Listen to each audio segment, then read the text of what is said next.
दोस्तों आज की क्लास में हम लोग पढ़ने वाले हैं use of few and the few, यानी फ्यू ऑफ फ्यू और द फ्यू का प्रयोग। तो दोस्तों सबसे पहले बात करते हैं कि फ्यू का प्रयोग कहाँ होता है। Where is use to few.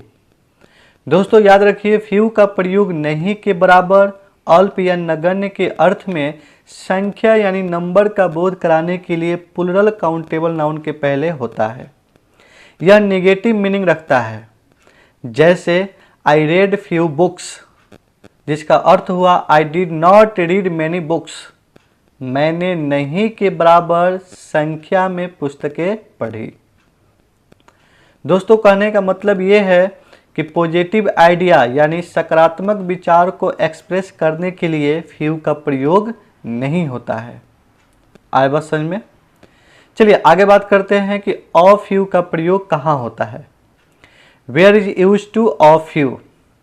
दोस्तों याद रखिए, ऑफ फ्यू का प्रयोग कुछ या थोड़ा यानी कम से कम के अर्थ में संख्या यानी नंबर का बोध कराने के लिए प्लूरल काउंटेबल नाउन के पहले होता है।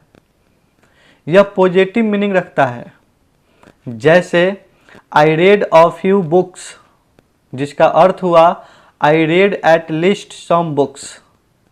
मैंने कुछ संख्या में पुस्तकें पढ़ी।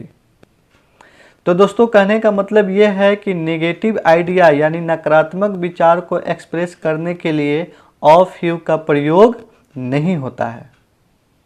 आए बात समझ में। चलिए आगे बात करते हैं कि द फ्यू का प्रयोग कहाँ होता है। Where is use to the few.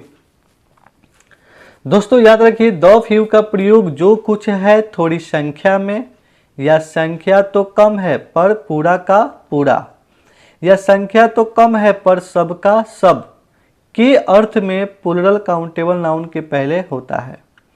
यह पॉजिटिव और नेगेटिव दोनों मीनिंग रखता है, जैसे I read the few books I had. मेरे पास जो कुछ किताबें थी मैंने उन्हें पढ़ा। इसके दो मीनिंग है।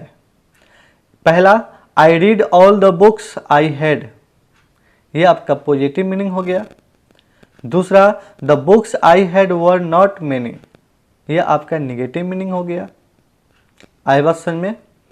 दोस्तों इसी के साथ एक नोट याद रखिए, वेरी फ्यू और वेरी लिटिल का प्रयोग अफर्मेटिव सेंटेंस में होता है, जैसे he has very little time, या very few students know about this.